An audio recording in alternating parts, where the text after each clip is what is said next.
இந்த செல்ஃபோன் வந்தது நல்லது தான் இது. ஆனால் இது வந்த பிறகு படுத்துகிற பாடு இருக்குதே கொஞ்சம் நெஞ்சம் இல்லை. இதில் நல்லது தான், உண்மையிலே நல்லது சார். ராத்திரி 12:30 மணிக்கு ஒருத்தன் பஸ் ஸ்டாண்டில் எனக்கு பணம் வேணும்னா கூட உடனே அனுப்பலாம். இல்லைடா பேங்க்கை மூடி இருப்பான்னு அவங்ககிட்ட தப்பிக்கவும் முடியாது. எவ்வளோ வசதி இருக்கு.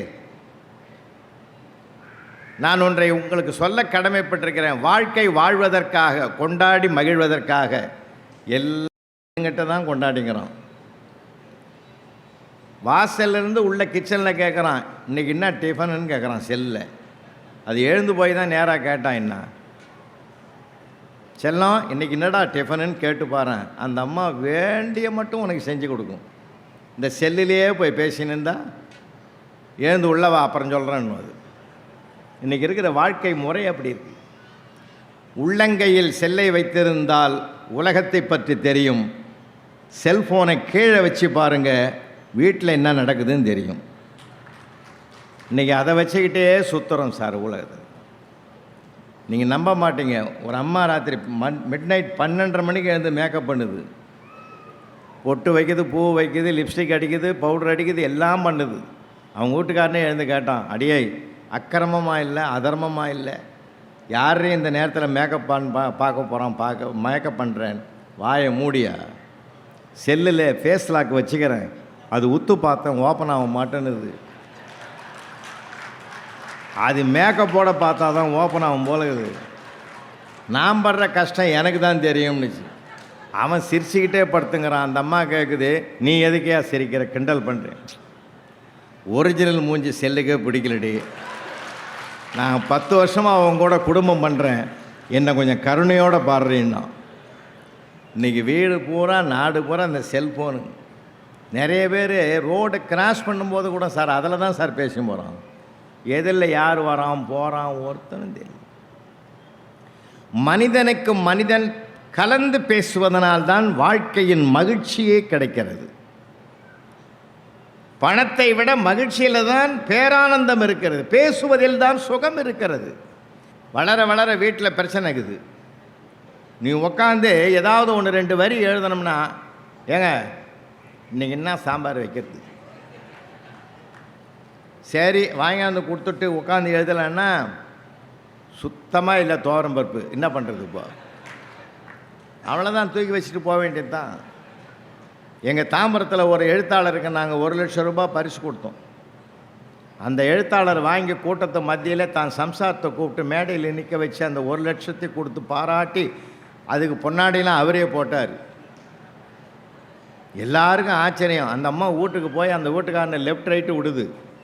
திடீர்னு என்னை மேடையில் கூப்பிட்டு எனக்கு அவ்வளோ பாராட்டு கொடுத்தியே, பணத்தை கொடுத்தியே, அது என்ன புஸ்தகம்னு யாராவது கேட்டிருந்தா நான் இன்னும் பதில் சொல்லுவேன். புஸ்தகத்து பேரையாவது எனக்கு சொல்லி கூட்டம் போனியா? திடீர்னு கூப்பிட்டு இந்த கூத்தை நடத்தினிய, என்னையா நினச்சிங்கிற? சும்மா விஷயம் இல்லாத நான் உனக்கு செய்வேனா? எனக்கு கொடுத்த 1 லட்சம் ரூபா உனக்கு தான் பொருந்தும், நீயே வச்சுக்கோ. அது எப்படியா? நீ தானே கஷ்டப்பட்ட. இது வேறு, நீ உங்கள் அம்மா வீட்டு கோஷின்னு 2 மாதம் போன இல்லை, அப்போ எழுதின புஸ்தகம் கிடையாது. அப்படின்னா ஒரு மனுஷன் புத்தகம் எழுதணுன்னா அவன் தனிமையில் உட்காந்தா தான் அதை எழுத முடியும். இப்போ ராமகிருஷ்ண ஐயா நிறைய புஸ்தகம் எழுதுகிறார். அவர் அந்த ரகசியத்தை அவரை கேட்டால் தான் தெரியும். விளையாட்டுகளை சார், சிந்தனை ஒருமுகப்படணும். இல்லை, சிந்தனை ஒருமுகப்பட்டால்தான் அவர் அன்னைக்கு எழுதுகிற நாவல் இல்லது, காலத்துக்கும் நிற்கிற ஒரு சொத்து அது. காலம் அந்த எழுத்தாளனை கொல்லலாம், ஆனால் அவனுடைய படைப்பு காலத்தை கொன்று வென்று நிற்கக்கூடிய சக்தியும் வல்லமையும் படைத்தது. இப்போ சிவராத்திரி வந்து போச்சு இல்லை, சிவராத்திரி வந்ததில்லை, மகா சிவராத்திரி. பார்வதியும் பரமேஸ்வரனும் வான் வழியாக போனாங்களாம். வான் வழியாக போகும்போது பார்வதி தேவி சொன்னாங்களாம், அங்கே பாருங்கள் உங்கள் சிவன் கோயிலில் எவ்வளோ கூட்டம், 10,000 பேர் இருப்பான், எல்லாம் உங்களை பார்க்க தான் வந்துக்கிறான். அதெல்லாம் ஒன்றும் கிடையாது, கம்முன்னு இருந்தார் சிவபெருமான். அப்போ பார்வதி சொன்னாங்களாம், எதுக்கு நேராக போய் பார்ப்போம் வா. 2 பேர் இறங்கி கோயில் உள்ளே போய்க்கிறாங்க. உள்ளே பூசாரி இருந்துக்கிறார் சிவன் கோயில் உள்ளே. இன்னும் உங்களை பார்த்தா புதுசாக தெரியுது, வழக்கமாக வர்ற தம்பதி மாதிரி தெரியலையே, நீங்கள் யாருன்னு கேட்டிருக்கார் பூசாரி. அப்போ அவர் வந்தவர் சொன்னார், நான் தான் சிவபெருமான் அப்படின்னு சொல்லிக்கிறார். உன்னை எப்படி நம்புறது அப்படின்னு கேட்டு, நிஜமாக நான் தான் ஏன் சிவபெருமான், எப்படி நம்புறது, நீ ஏதாவது சொல்லு நான் செய்கிறேன். உள்ளே வச்சுருந்தார் பாருங்க தீர்த்த சொம்பு, பித்தளை சொம்பு, அதை தூக்கின்னு வந்தார். இதை தொடு, இதை நீ வந்து தங்கமாக்கு, உன்னை சிவபெருமான் நம்புறேன்னார். அப்படி தொட்டார், அது தங்கமாக போச்சு. அப்படி பார்த்தா அடுத்த செகண்டு 10,000 பேரையும் காணோம், தலை தெறிக்க ஓடிட்டான். பார்வதி தேவி பார்த்தாங்களாம், நீங்கள் சொல்கிறது உண்மைதாங்க, ஏன் இப்படி பயந்து எல்லாம் ஓடிட்டான்னு தெரியலேன்னுச்சு. பொறுத்திருந்து பாருன்னார் சிவபெருமான். அடுத்த 5 நிமிஷத்தில் அவனை அண்டாம் குண்டாம் சொம்பு தவலை தட்டு எல்லாத்தையும் தூக்கின்னு வந்துட்டான். இதை தொடுங்க இதை தொடுங்க இதை தொடுங்கன்னு. அப்போ தான் சிவபெருமான் சொன்னார், இவன்லாம் என்னையா பார்க்க வந்தான். அதாவது பணத்தை செலவு பண்ணி ஒரு கோயிலை கட்டி கடவுளை உட்கார வச்சுட்டு அவர்கிட்டே போய் பணத்தை கேட்குறவன் நம்மால் மட்டும்தான் ஐயா. ஒரு வேடிக்கையான சமூகம் இது, வேடிக்கையான உலகம். அவனை எந்த ஆடம்பரத்தையும் கடவுள் கேட்கல. அன்பு என்ற ஒன்று இருந்தாலே போதும், அந்த மலை போன்ற இறைவனே ஆட்படுவான். அதனால்தான் அருட்பிரகாச வள்ளலார் சொன்னார், அன்பெனும் பிடியுள் அகப்படும் மலையேன்னர். அன்பாக இருப்போம் சார் ஒருத்தருக்கு ஒருத்தர், அதுக்குன்னா காசாக கொடுக்கணும். காசு பணம் செலவு பண்ணாமல் செலுத்துகிற ஒரே ஒரு பரிமாற்றம் அன்பு தானே. அதுதான் தாய் அன்பு. நேற்று உலக மகளிர் தினம் கொண்டாடணும், அது நேற்றோட சரியாக போச்சா? வாழ்நாள் முழுவதும் கொண்டாட வேண்டியமையா, வாழ்க்கையை கொண்டாடணையா, மகிழ்ச்சியாக இருப்போம். 65 வயசில் ஒரு அப்பா போய் ஹாஸ்பிட்டலில் படுத்துட்டார், உடம்பு சரியில்லாமல். 45 வயசில் இருக்கிற தான் பையனை கூப்பிட்டார், எல்லாரையும் போங்கன்ட்டார், அவனை மட்டும் கூப்பிட்டாரு. இங்கே பாடுறா, இப்போவும் கேட்குறேன், நீ 8ஆம் கிளாஸ் படிக்கிற போது கணக்கு பேப்பரை 90 மார்க்கோடு கொண்டாந்து காட்டினேன். நான் அப்போவே கேட்டேன், நீ 90 வாங்குகிற ஆள் இல்லைடா, இந்த பூஜ்யத்தை நீ தானே போட்டேன்னு கேட்டேன். இல்லவே இல்லைன்னு. பரவாயில்ல, சின்ன வயசில் சொன்னேன், இப்போ கேட்குறேன்டா, அது என் மனசை அரிச்சிக்கிட்டே இருக்குதுடா, இப்போ கேட்குறேன், அந்த பூஜ்யத்தை நீ தானே போட்ட. சத்தியமாக இல்லைப்பா, அன்னைக்கு ஒரு பேச்சு இன்றைக்கி ஒரு பேச்சு இல்லைப்பா, பூஜ்யத்தை நான் போடவே இல்லைப்பா, அந்த 9 தான்ப்பா போட்டேன்னா. அப்பாவுக்கு உடம்பு நல்லாயிடுது சார். ஏன்டா இதை அன்றைக்கே சொல்ல வேண்டியதுதான். வாழ்க்கையில் மகிழ்ச்சியாக இருப்பேன் சார், சிரித்து கலகலப்பாக இருக்கிறது நமக்கு மட்டும்தான் சார் சொத்து. சீரியஸாக இருப்பான் பார் பல பேர், என்னத்தை நம்ம சாதிக்க போகிறோம். சில வேடிக்கைகள் நடக்கும் தெரியுமா உங்களுக்கு? போன மாதம் நம்ம ராஜீவ்காந்தி ஆராய்ச்சி மையம் இருக்குதில்ல ஸ்ரீபெரும்புதூரில், அங்கே வந்து ஒரு 350 ஆசிரியர்களுக்கு நான் பேச போனேன் 1 மணி நேரம். நிஜமாக தான் நடந்தது. அங்கே போய் பேசுகிறதுக்கு நான் போன உடனே பேசி முடித்தேன். என்னை உள்ளே கொண்டு போய் அந்த டிஐ அவங்க வீட்டிலேருந்து சமையல் பண்ணி எனக்கு சாப்பாடு கொண்டாந்து போட்டு சாப்பிட வச்சேன். நேராக அங்கே இருக்கிற ஒரு ரூமுக்கு கொண்டாந்தார். சார், இந்த ரூமில் தான் நீங்கள் தங்க போகிறீங்க, இப்போது இந்த ரூமில் தான் சார் டாக்டர் மன்மோகன் சிங் தங்கின ரூமுன்னார். அவர் இப்போ தான் போய் சேர்ந்தார். அதை சொல்லாமல் இருந்தாலும் நான் தங்கியிருப்பேன். உடனே நான் சொன்னேன், நான் தங்கிறதா இல்லை சார், நான் ரொம்ப அவசரமாக ஊருக்கு கிளம்பு. எதிர்பாராத சூழ்நிலைகள்லாம் கூட நம்ம எளிமையாக எடுத்துக்குவோம் சார். ஏன் அதை வலிமையாக எடுத்துக்கணும்? எளிமையாக பார்க்க பழகுவோமே, தாக்குவதை கூட தாங்குதலாக மாற்றிக்கொள்ளுகிற மனப்பக்குவம் வந்து விட்டால் வாழ்க்கையில் நாம் தான் சார் ஜெயிப்போம், நம்ம தாக்கனவன் ஜெயிக்க மாட்டான். அதனால்தான் திருவள்ளுவர் மறைமுகமாக எழுதினார், இன்னா செய்தாரை ஒருத்தல் அவர் நாட நன்னயம் செய்து விடல்னு சொன்னார். இல்லாமல் ஆஃபீஸ் ஸ்டாஃபுங்களாம் நிறைய இருக்காங்க, பெரிய பெரிய அதிகாரிங்க இருக்காங்க. சின்ன சின்ன விஷயங்கள் நம்மையே மகிழ வைக்கும். அன்றைக்கி ஒரு தாலுகா ஆஃபீஸில் ஒரு அம்மா லேட்டாக போயிடுது. ஸ்டாஃபு மேனேஜர் கேட்டார், மேலே சூப்பர்வைசர் கேட்டார், என்ன இல்லைம்மா என்னம்மா லேட்டு? சாரி சார், போகும்போது சீக்கிரம் போயிடுறேன் சார். அவரே சிரிச்சிட்டார். சீரியஸாக இருக்கிற மனிதனை கூட சிரிக்க வைப்பது வார்த்தைகளின் பலம் எல்லாம் இருக்குது சார். ஏன் சந்தோஷமாக எடுத்துக்க போவோம், என்ன சங்கடம், எதை கொண்டு போக போகிறோம், என்ன பண்ண போகிறோம், ஒன்றுமே கிடையாது சார். நாம் ஒரு நாள் ஒரு இடத்தில் இல்லை என்றால் மறுநாள் நம்ம இல்லையே என்று வருத்தப்பட்டால் அப்பொழுதுதான் நாம் வாழ்கிறோம் என்று அர்த்தம். அது வீடாக இருக்கட்டும், நிர்வாகமாக இருக்கட்டும், எங்கே இருக்கட்டும்.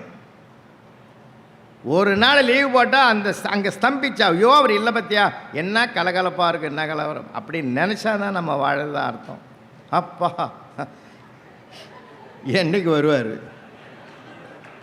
10 நாள் ஆகும். அம்மாடி ஒரு நிம்மதிரா அப்படின்னா அந்த ஆள் அங்கே இருக்கவே வேணாம், ட்ரான்ஸ்ஃபர் ஆகி போயிடும். இன்றைக்கி எங்கே பார்த்தாலும் பிரச்சனைகள் விஸ்வரூபம் எடுத்திருக்கு. ஒரு கம்பெனியில் போய் ஒருத்தன் லீவு கேட்டான் சார். லீவ் லெட்டரை படிச்சுட்டு பயந்துட்டார் மேனேஜரு. என்னடா இப்படி எழுதிக்கிற? அவன் எழுதிக்கிறான், ரஷ்யாவுக்கும் உக்ரைனுக்கும் சண்டை நடக்கிறதுனால எனக்கு 4 நாள் லீவு வேணும்னு எழுதிக்கிறான். மிரண்டு போனார் மேனேஜரு. அதுக்கு அந்த சண்டைக்கும் உனக்கு லீவுக்கு என்ன பிரச்சனை? அதுக்கு எதுக்கு 4 நாள்னா சமாதானம் தூதுவரானே சார். போன வாரம் எனக்கு என் சம்சாரத்துக்கு சண்டையாக இருக்குது, அந்த பிரச்சனையை தீர்த்து வைக்கிறதுக்கு எனக்கு 1 நாள் லீவு வேணும்னு கேட்டேன். நீங்கள் என்ன சொன்னீங்க? சின்ன சின்ன சண்டைக்கெல்லாம் லீவு கேட்காதுரா நீங்கள்.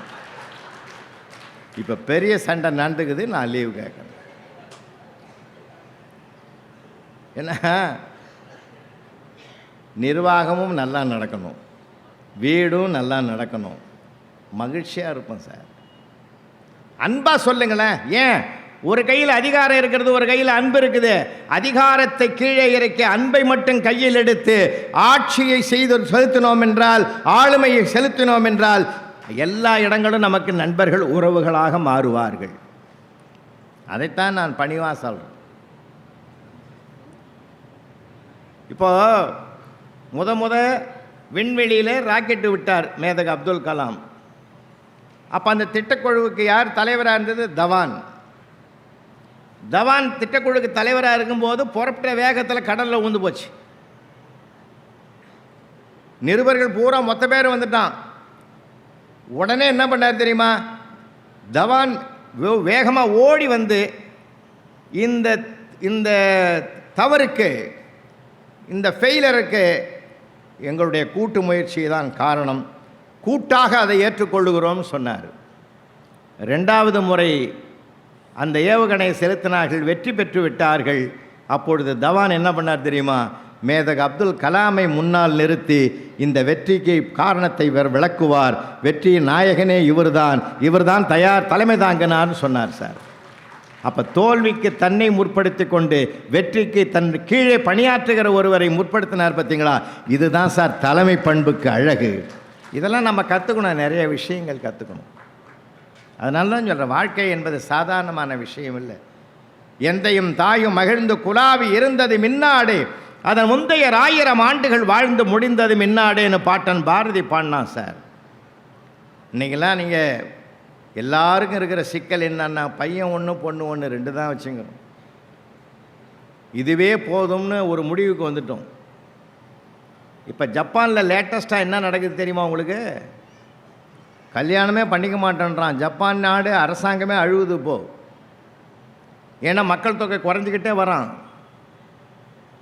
என்னடா ரஷ்யாவில் அதே பிரச்சனை வந்துடுது. இப்போ குழந்தை குட்டிகளை நிறைய பெற்றுக்கிட்டு அதை வளர்த்துக்கிட்டு அதுக்கு பின்னாடியே ஓடி போய் எவன்டா லோல் படுறது லொங்கடிடுதுன்னு கல்யாணமே வேணான்ற முடிவுக்கு ரஷ்யாவில் இருக்கிறவனும் ஜப்பானில் இருக்கிறவனும் வந்துட்டான். அந்த நாட்டு அரசாங்கமே கவலைப்படுது இப்போ. நம்ம நாட்டில் அப்படி வராது, கவலைப்படாதீங்க. ஏன்னா நம்ம ஆளுங்க தான் அடி ஒரே 60ஆம் கல்யாணம் 70ஆம் கல்யாணம் வாழ்நாளில் சுடுகாட்டுக்கு போகிற வரைக்கும் கல்யாணம் பண்ணுவான். இது ஒரு வாழ்க்கை அம்சம், இது வேறு. இப்போ வச்சுங்கிறது ஒரு பையன் ஒரு பொண்ணு தானே சார். நமக்கு என்ன கவலைப்படுறதுன்னு தெரியுமா உங்களுக்கு? என்ன ஆகுமோ ஏதாகுமோ, பல சிக்கல்கள் இருக்குது, பல போராட்டங்கள் இருக்குது. நான் ஒரு செய்தியை சொன்னால் உங்களுக்கு சரியாக இருக்கும்னு நினைக்கிறேன். யாருக்கு எப்படி சொல்லணுமோ அப்படி சொல்லணும்.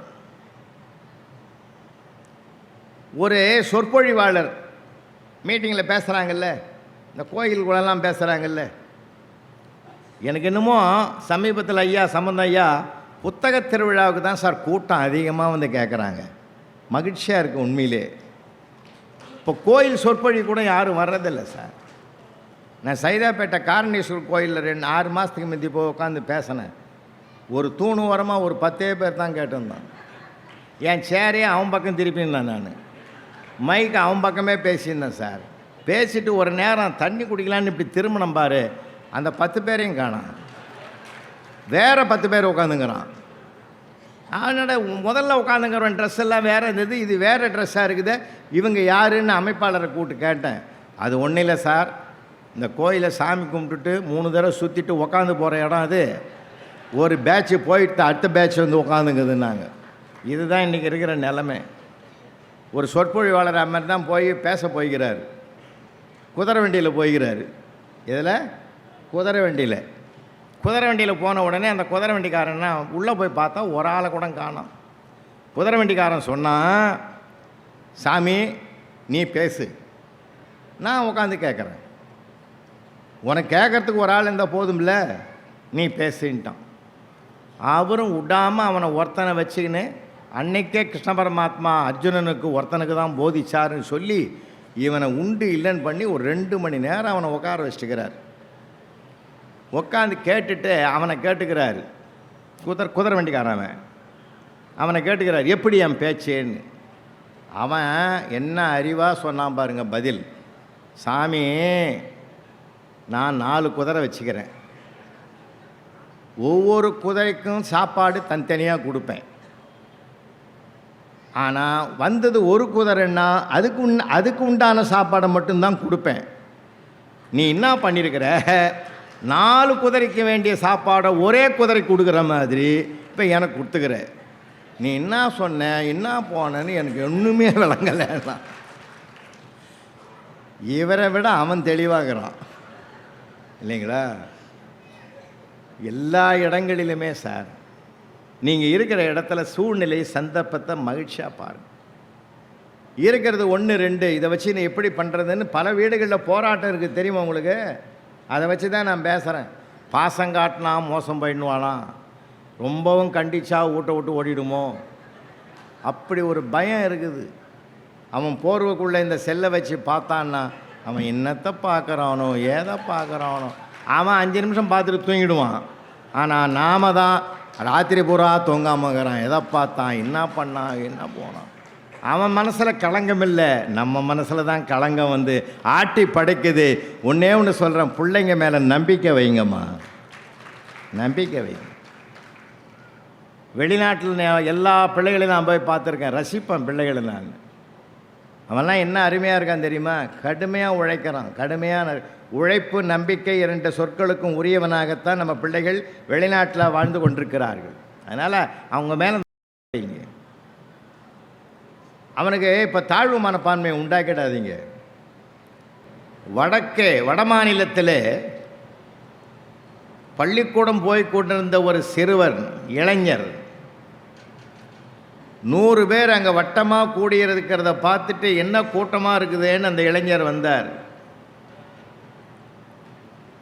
எட்டி பார்த்தார். உள்ளே போய் பார்த்தா ஒருத்தன் கரடியை வச்சுக்கின்னு ஒவ்வொரு முடியாக காசுக்கு விற்கிறான். எல்லாரும் அந்த காசு கொடுத்து வாங்கினான். சொன்னவன் என்ன விற்றவன் என்ன சொன்னான் தெரியுமா? இந்த முடியை கொண்டு போய் கரடி முடியை வீட்டில் வச்சா காசு கொட்டும், பணம் தானே கடவுள்னு சொன்னார் அவர். நம்ம ஊர்லேயும் இருக்குது அது. இதை கொண்டு போய் வீட்டில் வச்சேன்னா பணம் கொட்டும்னாங்க. அதை ஒரு 50 பேர் வாங்கின்னு போனான். வாங்கி போகிற 50 பேரையும் அந்த பிள்ளை நிறுத்தினார். நான் ஒரே ஒரு வார்த்தை சொல்கிறேன், கொஞ்சம் கேட்டும் போங்க ஐயா. நீங்கள் வாங்கி போங்க வைங்க, உங்கள் இஷ்டம். இந்த கரடி முடியை கொண்டு போய் வீட்டில் வச்சா காசு கொட்டும்னு காசு கொடுத்து வாங்கி போறியே, இந்த கரடியே அவன் பல வருஷமாக வச்சுங்கிறான். அவனுக்கு ஏன் காசு கொட்டலைன்னு ஒருத்தனாவது யோசிக்கப்படாதான்னார். அதில் ஒரு பெரியவர் சொன்னார், தம்பி சொல்கிறது சரியாக இருக்குது, நீ வருங்காலத்தில் இந்த இந்தியாவுக்கே உலகத்துக்கே வழிகாட்டுவ அப்படின்னு வாழ்த்தினார். அந்த பிள்ளை தான் அண்ணல் அம்பேத்கர் என்கிற மாபெரும் தலைவர். சிந்திக்கணுமையா, சிந்திக்கிறதுக்கு தான் மனுஷனுக்கு கடவுளுடைய படைப்பிலே சிந்தனை தான் மனிதனுக்கு உண்டு. 2 விஷயம், சிந்திக்கணும், சிரிக்கணும். ₹1,00,000 போட்டு நாய் வாங்கினா கூட சிரிக்குமா? அது பணக்காரன் நாயின்றதுக்காக சிரிக்குமா? அதை வாங்கிட்டு அதுக்கு வேலை செய்கிறது பணக்காரன் தான் அழுவான். சில இடங்களில் பார்ப்போம். ஒரு வீட்டுக்கு நான் அண்ணா நகருக்கு போயிருந்தேன், ஒரு நண்பர் வீட்டுக்கு, பெரிய கோடீஸ்வரர். அவர் நாய்க்கு உடம்பு சரியில்லை போலகுது. அதுக்கிட்ட கெஞ்சுறாரு, ஆத்தர செல்லம் இல்லை, பட்டு இல்லை, இந்த மருந்தை குடிச்சிடு, இந்த டானிக்கை குடிச்சிடு. எங்கேயாவது கேட்குமா? வாயை திறங்குமா? அது அவரே டென்ஷன் ஆகி பாட்டில் போட்டு உடச்சிட்டார். அந்த நாய் இறங்கி போய் அது எப்படி வழக்கமாக சாப்பிடுமோ அப்படி சாப்பிட்டு போட்டுது. நான் என்ன கேட்குறேன், வழக்கத்தை மாற்ற முடியுமா? பிறவி குணத்தை மாற்ற முடியுமா? ஒவ்வொன்றுத்துக்கும் ஒரு குணம் இருக்குது. பறவைக்கு ஒரு குணம் இருக்குது, விலங்குக்கு ஒரு குணம் இருக்குது, மனிதனுக்குன்னு ஒரு குணம் இருக்குது. மனிதன் என்றைக்குமே ஒரு சின்ன பிள்ளைகளை நீங்கள் வீட்டில் பெரியவங்க கேட்டும் போய் சொல்லுங்கள். பெரியவங்களுக்கு சேர்த்தான், என்னையும் சேர்த்தான்னு சொல்கிறேன். வாழ்நாள் முழுவதும் கற்றுக்கொண்டே இருப்பவன் தான் மனிதன். நான் அவ்வளோ படித்து முடிச்சிட்டேன், ஒன்றும் பண்ண முடியாது. தேடிக்கொண்டே இருப்பவனைத்தான் உலகம் தேடும். நான் என்னைக்கும் என் அறிவை வளர்த்துக்கிட்டு தேடிக்கிட்டே இருக்கணும். அதுக்கு தான் வருஷா வருஷம் புத்தக திருவிழாவை கொண்டாடி புத்தகத்தை வாங்கி போய் அதை படிக்கணும். அடுத்த வருஷம் இந்த புத்தக கடைகளில் என்னென்ன புதுசாக வருதுன்னு யோசித்து வாங்கணும். கற்றுக்கொண்டே இருப்பவன் தான் மனிதன். கற்றது போதும் என்பதுன்னு அல்ல. பறவைகளுக்கு ஒரு 5 அறிவு வரைக்கும் இருக்குது, விலங்குகள் பறவைகள் எல்லாம். நான் கூட வகுப்பில் சொன்னேன், சார் கிளி பேசுதே சார். நான் ஒரு பையன் கிளாஸில், பசங்கள்லாம் லேசாக நினச்சிடாதீங்க, நீங்கள் படித்த காலம் வேறு, இப்போ படிக்கிற காலம் வேறு. எங்கள் வாத்தியாரே ஒருத்தர் கேட்டார், கிளியை பற்றியும் மயிலை பற்றியும் எழுதுன்னு. 2 வரி எழுதிட்டான். மயில் தேசிய பறவை, கிளி ஜோசிய பறவைன்னு எழுதிட்டு போட்டான். எல்லாம் பொல்லாதுங்க. அப்போ அவன் கேட்டான், கிளிக்கு நம்ம சொன்னோம்னா உடனே சொல்லுதே சார், வெல்கம் சொல்லுது, குட் மார்னிங் சொல்லுது, வாழ்த்து சொல்லுது, வணக்கம் சொல்லுது. நான் சொன்னேன், நாம் சொன்னதை கேட்டு சொல்லும்டா கிளி, ஆனால் கேட்ட சொல்ல இன்னொரு கிளிக்கு அது கற்றுக் கொடுக்காதரான்னு. அதுதான் அதனுடைய இயல்பு. மனுஷன் ஒருவன்தான் கற்றுக்கொள்ள வேண்டும், கற்றுக் கொடுக்க வேண்டும். கற்பே ஒன்று சேர் புரட்சி செய்யன்னு அண்ணல் அம்பேத்கர் அன்னைக்கே இந்த பிரபஞ்சத்துக்கு சொல்லியிருக்கார். படிப்பு தான் முக்கியம். படித்தால்தான் இந்த உலகத்தில் எல்லா நிலைகளும் சமப்படுத்தப்படும். கீழ்ப்பால் ஒருவன் கற்பினும் மேற்பால் ஒருவனும் அவன் கண் படுமேன்னு 2000 வருஷத்துக்கு முந்தைய இலக்கியம் எழுதி வச்சிருக்கிற உண்மை அது. படிக்கணும், நல்லா படிக்க வைங்க பிள்ளைகளை. ஒரு உயரத்தை தொட்டால் அந்த உயரத்தை யாராலும் ஒன்றும் பண்ண முடியாது. அதுக்குரிய மரியாதையை கொடுத்துட்டு தான் போகணும். இருக்கட்டும். ஐயா சொன்னாங்க, ரொம்ப நல்லா பேசுனாங்க. அந்த நாவலை பற்றியெல்லாம் நமக்கெல்லாம் படிக்கணும்னு ஒரு ஆசையை தூண்டிவிட்டு போனால் பார்த்தீங்களா, அதுதான். ஆனால் என்ன நடக்குது நாட்டில் இப்போது? புத்தகம் வாசிக்கலாம் வா என்று நம்மை அழைக்கிறது, செல்போனோ வா சிக்கலாம் என்று அழைக்கிறது. அது வாசிக்கலாம் என்று அழைக்கிறது, இது வா சிக்கலாம் என்று அழைக்கிறது. படிப்பது ஒரு சுகம், எழுதுவது ஒரு சுகம், பேசுவது அதை விட சுகம். இப்போ அவர் படித்தார், அவ்வளவு நாவலும் படிச்சுட்டு ராமகிருஷ்ண ஐயா அவர் நம்மக்கிட்ட பேசுகிற போது எவ்வளவு சுகமாக இருந்தது. பேசவும் படிக்கவும் எழுதவும் தான் மனிதனுக்கு மிகப்பெரிய சிறப்பு ஐயா, மிகப்பெரிய சிறப்பு. நீங்கள் எழுதி பாருங்களேன், இவ்வளோ புஸ்தகம் அச்சடித்து வச்சுக்கிறாங்களே, நீங்கள் எழுதி பாருங்கள். நான்லாம் ஐயாலாம் ஏகப்பட்ட ஒரு 1000-2000 புத்தகங்களுக்கு மேலே திருத்தம் பண்ணி கொடுத்துருப்பார் அவர். என் வாழ்நாளில் 4 புத்தகம் தான் எழுதினேன், அதுக்கு மேலே எழுத முடியல. 2000 வருஷத்துக்கு முன்னாடி திருவள்ளுவர் எழுதினது இன்றைக்கும் இருக்குது. ஏங்க நமக்கு என்ன திருவள்ளுவர் உயரமா, குள்ளமா, கருப்பா, சிவப்பா, தாடி வச்சுருந்தாரா, மீசை வச்சுருந்தாரா, ஏதோ ஒரு கற்பனையில் படைக்கப்பட்ட படைப்பு தான் அது. நிஜமாகவே யாருக்கும் அவர் எப்படி இருப்பார்னு தெரியாது. ஆனால் அவருடைய திருக்குறள் இன்றைக்கு உலகம் முழுவதும் 150 மொழிகளுக்கு மேலாக மொழிபெயர்க்கப்பட்டிருக்கிற ஒரு பெரிய வரலாறு நமக்கு கிடைத்திருக்கிற மிகப்பெரிய சொத்தையா. தமிழனுடைய சொத்தே திருக்குறள் தான். மகிழ்ச்சியாக இருப்போம், சந்தோஷமாக இருப்போம், வாழ்க்கையை கொண்டாடுவோம். அதுதான் தலைப்பே கொடுத்தேன். 1000 படிக்கிறது 1000 பண்ணுறது. ஐயா சொன்னார், அதில் தப்பே கிடையாது. அங்கே நாவலில் பணத்தை பற்றி பேசுகிறான், பணத்தை பற்றி பேசுகிறான், இங்கேயும் அப்படி தான் பேசிங்கிறான். எதுவுமே குற்றம் பார்க்கேன்னு சுற்றம் இல்லைன்னு சொன்னாங்கல்ல. நம்ம புத்தகங்களெல்லாம் வாசித்து ஏதோ புத்தியை வளர்த்துக்கிறதுக்காக மட்டும் இல்லை, அதிலிருந்து நமக்கு என்ன தேவைன்னு எடுத்துக்கிட்டு நம்முடைய வாழ்க்கை பாதையை அமைத்து கொண்டால் அதுதான் ஆனந்தம், அதுதான் மகிழ்ச்சி. நான்லாம் வகுப்பறையில் ஐயா கிட்ட கிட்ட பாடம் தான். அவங்கெல்லாம் கூட சொல்கிறேன், அவங்களுடைய மாணவர்கள் எந்த உயரத்தையும் தொட்டிருக்கிறாங்க. என்னுடைய மாணவர்கள் நிறைய பேர் இருக்காங்க, நிறைய துறைகளில் இருக்காங்க, வெளிநாடுகளில் இருக்காங்க. நான் எல்லாரையும் சமமாக மதிப்பவர்கள். ஏன் தெரியுமா? திறமையில்லாதவன் பிரபஞ்சத்தில் படைக்கப்படுவது கிடையாது. எல்லாருக்கும் ஒவ்வொரு வகையான திறமை இருக்குது. நமக்குள் இருப்பதை அவர்களுக்குள் திணிப்பதை விட அவருக்குள் என்ன இருக்குதுன்னு பார்க்க தயாராகிட்டோம்னா அவனையும் பிரகாசமாக கொண்டு வரலாம். நாம் சில சமயங்களில் நாம் ஒரு கணக்கு போட்டுங்கிறோம், தப்பு கணக்கு போடுறோம். வார்த்தைகளில் இருக்கிறது வாழ்க்கையின் வெற்றி. நம்ம பற்றி என்ன பேசுகிறாங்க, ஏதோ சந்தோஷமாக இருப்போம்மா, கலகலப்பாக இருப்போம்மா, தப்பே நடக்கட்டோமே. தப்பு யார் செய்யாமல் இருக்கான்?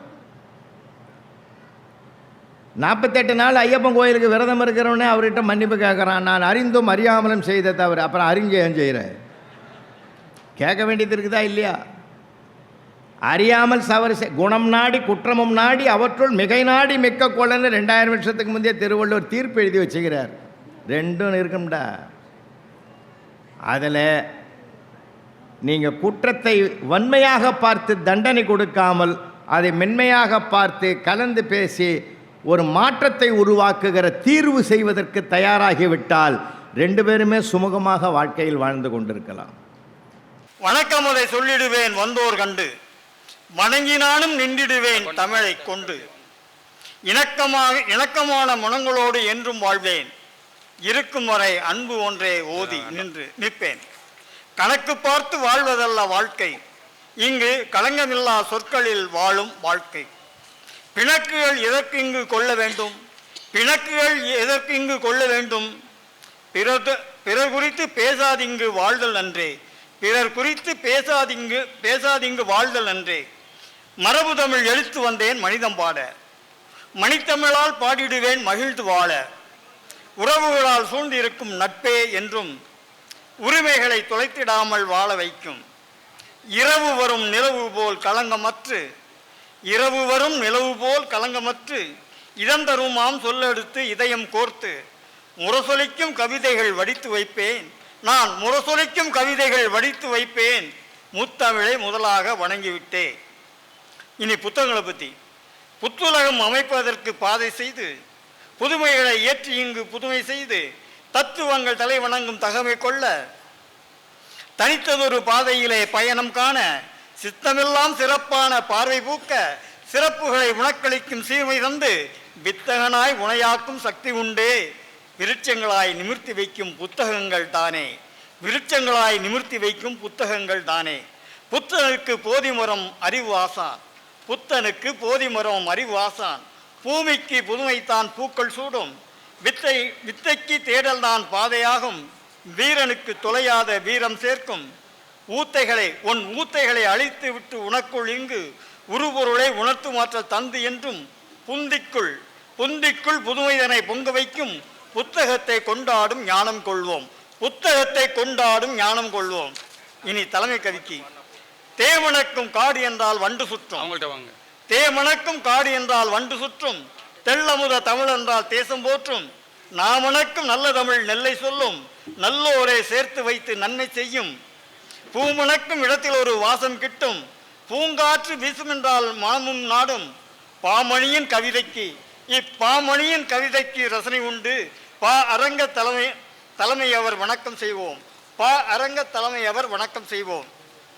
இனி விடுதலையால் பெண்கள் நிமிர்ந்து நிற்போம். பெண் விடுதலையால் நிமிர்ந்து இருப்போம். அடிமை இல்லை பெண்கள் இங்கு அழுந்த சொல்லி, அடிமை இல்லை பெண்கள் இங்கே அழுந்த சொல்லி, அவர் நிமிர்ந்தால் நாம் இங்கு நிமிர்ந்து நிற்போம். கொடிபிடித்து பெரியார்தான் அன்றே சொன்னார், கொடிபிடித்து பெரியார்தான் அன்றே சொன்னார், கூடவே பாரதியும் பாரதிதாசனும் சேர்ந்தே வந்தார். பிடி இழையும் பேரழகும் பெண்கள் என்று பேதமைக்கு தீ வைத்தார் பெண்கள் இன்றே. பிடி இழையும் பேரழகும் பெண்கள் என்ற பேதமைக்கு தீ வைத்தார் பெண்கள் இன்றே. இடி சத்தம் என்றாலும் இல்லை அச்சம், இடி சத்தம் என்றாலும் இல்லை அச்சம், எதிலும் தான் தொட்டிடுவார் உச்சம். பெண்கள் எதிலும் தான் தொட்டிடுவார் உச்சம். அன்றே பால் கறந்து விற்றதிலும் பங்கு உண்டு, நாங்கள் தான் பால் கறந்து விற்றதிலும் பங்கு உண்டு, பயிர் செழிக்க களை எடுத்த நாட்கள் உண்டு, நூற்று நெசவு செய்த பெருமை உண்டு, நூதனமாய் சிந்தித்த ஆற்றல் உண்டு. பெண்களுக்கு நூதனமாய் சிந்தித்த ஆற்றல் உண்டு, வேல் ஏந்தி களம்புகின்ற செய்தி உண்டு, வெற்றி பல குய்த்த வரலாறும் உண்டு. மண் பார்த்து நடந்திருந்த கண்ணகிதான், மண் பார்த்து நடந்திருந்த கண்ணகிதான் மானங்காக்க கொதித்தெழுந்த செய்தியும் உண்டே. மண் பார்த்து நடந்த கண்ணகிதான் மானம் பார்த்து நடந்து மானங்காக்க கொதித்தெழுந்த செய்தியும் உண்டே. இன்று வெடித்து விடும் என்றறிந்தும் வேலை செய்வார், வெடித்து விடும் என்றறிந்தும் வேலை செய்வார், வேதனையை தொலைப்பதற்கே விரும்பி செல்வார், படித்திடும் வாய்ப்புகளை பணயம் வைத்து பட்டாசு தொழிற்சாலையில் பணியும் செய்வார், பட்டாசு தொழிற்சாலை பணியும் செய்வார். நொடித்திடாமல் குடும்பங்கள் நின்று வாழ நொம்பலங்கள் ஒதுக்கிவிட்டு உழைக்கும் பெண்கள் பிடிபடா மனங்கள் அல்ல புரிந்து கொள்வீர். பெண்கள் புரிந்து கொள்ளா மனங்கள் அல்ல புரிந்து கொள்வீர். இந்த ஒரு பக்கம்தான், அதான் ஒன்றும் இல்லை, பயப்படாதீங்க. பின்புலமாய் நிமிர்த்தி வைக்கும் ஆற்றல் கண்டோம், நம்மை பின்புலமாய் நிமிர்த்தி வைக்கும் ஆற்றல் கண்டோம். கல்வியிலே காவிரியாய் பெருகுகின்றார், இன்று கல்வியிலே காவிரியாய் பெருகுகின்றார். கட்சியிலும் ஆட்சியிலும் பொறுப்பு ஏற்றார், தோல்வி என்று எதுவும் இல்லை துணிந்து நின்றால், தோல்விக்கும் தோல்வி தரும் தெம்பு பெற்றார். ஆள்போல் அனைத்திலும் தலைத்து வந்தார், ஆர்வமுடன் பெண்ணுரிமை பேச வைத்தார். பால் போன்ற குணம் பெற்ற பெண்கள் பாதை மாற்ற, பால் போன்ற குணம் பெற்ற பெண்கள் இன்று பகுத்தறிவை துணையாக கொண்டார்தானே. பால் போன்ற குணம் பெற்ற பெண்கள் தானே பெண்கள் இன்று பகுத்தறிவை துணையாக கொண்டார் என்பேன். ராக்கெட்டில் செல்வதற்கும் துணிந்து வந்தார், ராப்பகலாய் டிஜிட்டலில் பணி செய்வதற்கும், விக்கெட்டை வீழ்த்தி வெற்றி வழி காட்டுவதற்கும். சமீபத்தில் நடந்த பெண்கள் கிரிக்கெட் போட்டியில் அவங்க தான் வந்து என்ன நம்ம இந்தியாவுக்கு பெருமை சேர்த்து வந்திருக்காங்க. விக்கெட்டை வீழ்த்தி வெற்றி வழி காட்டி வீரமிகு செயலாற்றும் விவேகம் கொண்டு திக்கட்டும் செயல்திறனால் சிறப்பு சேர்த்து திறமைகளால் உலகத்தின் கவனம் ஈர்த்து தேக்கமில்லா ஆறாக விரிந்து பாயும் தேவதையாம் பெண்களால் நிமிர்ந்து நிற்போம், தேவதையாம் பெண்களால் நிமிர்ந்து நிற்போம். மனம் மயக்கும் மது என்று மயங்கி நிற்பார் போதையில், குடியை கெடுக்கும் குடி என்றறிந்தே குடித்து கும்மாளம் போட்டிடுவார். உயிரை குடிக்கும் மது என்றாலும் உற்சாகமாகவே குடித்து மகிழ்ந்திடுவார். குடும்பம் மனைவி மக்களை மறந்து குடியையே கதியாய் கொண்டிடுவார். செய்யும் தொழில் அழிந்து நடுரோட்டிற்கு வந்தாலும் மது குடிப்பதை மட்டும் நிறுத்த மாட்டார். வீதிக்கு வீதி மதுக்கடைகள் அமைத்து வீணாக மக்கள் வாழ்வை சீரழிக்கும் மதுக்கடைகளை ஒழித்தால் இன்றி இப்போதையிலிருந்து விடுதலை இல்லை. உயிரை களவு செய்ய வந்த கல்வனை உதட்டில் நிறுத்த வேண்டாம். கவலை தீர்க்கும் மது என்பவர் அருகினில் மறந்தும் நீ சென்று விடாதே. மனிதா மனிதா மறந்தும் மதுவை தொட்டுவிடாதே. பழியை கொடுக்கும் மதுவை பருவ வயதில் தொடங்கி விடாதே. சிந்தையை சிறைபிடித்தி தன்னிலை மறக்கும் போதைக்கு மயங்கி நிலை தடுமாறும் அவலம் நீக்கி தன் குடும்பம் நினைத்து நிந்திப்போம் மதுவை புகையை போதையை. நம் உயிரை குடிக்கும் நஞ்சென்றறிந்தும் புகைப்பது முறையோ? புற்றுநோயை நமக்கு பரிசளிக்கும் புகையை விலை கொடுத்து வாங்கி புகைப்பதுதான் ஆணுக்கு அழகோ? போதையால் சமூகம் சீரழியும் அவலத்தை நினைத்து வேதனைப்படும் நல்லுள்ளம் கொண்ட நல்லோரே, சமூக நலனில் விருப்பம் கொண்ட சிந்தனையாளர்களே, திசை மாறி போகும் மக்களை காத்திட விரைந்திடுங்கள். மனம் மயக்கும் மது என்று மகிழ்ந்து அருந்துபவர்களை நீங்கள் சாதனை என்னும் போதையில் மிதக்கச் செய்யுங்கள். வாழ்வே வெற்றியாகும் என்று கூறுங்கள். வேகமாக சுற்றும் உலகத்தில் வேகமாய் நாமும் செயலாற்ற ஊக்கமுடன் உழைத்து உற்சாகமாக செயல்பட வேண்டி போதத்தை ஒழித்து வெற்றியை நமதாக்குவோம். விடுதலை போர் போல் மக்கள் உடல் உள்ளத்தை காத்திட வேண்டிய கட்டாயமே இன்று நிறைந்துள்ளது என்றால் மிக இல்லை. விழிப்போடு செயல்படுங்கள் பெற்றோர்களே, சமூக சீர்திருத்தவாதிகளே, நல்லுள்ளம் கொண்ட ஆண்டோர்களே. அனைவரும் ஒன்று கூடுவோம், நம் மக்களை காப்போம், விடியல் பெறுவோம். நன்றி, வணக்கம். அன்னை தமிழுக்குத்தான் முதல் வணக்கம் சொல்ல வேண்டும். ஆனால் இங்கே அயராமல் அகலாமல் அன்பாய் அமர்ந்திருக்கும் இந்த உள்ளங்களுக்குத்தான் முதல் வணக்கம். 16 வயதினிலே நேற்று இன்று நாளை என்று என்றும் 16ஆம் மார்க்கண்டேய வரம் பெற்று இளமை ஊஞ்சலாடும் உலகம் சுற்றும் வாலிபத் தமிழே, நீ மந்திரி குமாரியா? இல்லை இல்லை, ராஜகுமாரி. மறக்க முடியுமா உன்னை? உலகில் எத்தனை கோடி மக்களுக்கு நீ அன்னை. என்னடா இது? ஆன்மீகத்துக்கு அணிகூட்டி அழகூட்ட வந்தவன் சினிமா படங்களை சொல்லி அடுக்கி சொதப்புறானே என்று அவசரப்பட்டு யாரும் ஆதங்கம் கொள்ள வேண்டாம். நிமிர்ந்து நிற்போம். எண்ணி 8 கிளை தலைப்புகள். தலைப்புக்குள்ளேயே தத்துவ தரிசனம் காட்டிய தங்க தலைவனே, நான் என்ன பாவம் செய்தேன்? எனக்கு மட்டும் முன்னுக்கு பின் முரணான நகைமுரண் தலைப்பு. ஆன்மீக மேம்பாட்டால் நிமிர்ந்து நிற்போம். உயர்வில் உச்சத்தில் தலை குனிந்து பணிவதுதானே ஆன்மீகத்தின் அரிச்சுவடி. நிமிர்ந்து நிற்றல் என்பது ஆன்மீகத்தில் ஆணவத்தின் அகங்காரத்தின் அடையாளம் அன்றோ? அரங்கத் தலைவனே, என்ன நீ ஆச்சரியமாய் ஆராய்ச்சியாய் பார்க்கிறாய்? சீற்றமாய் நெற்றிக்கண் திறந்த சிவனானி?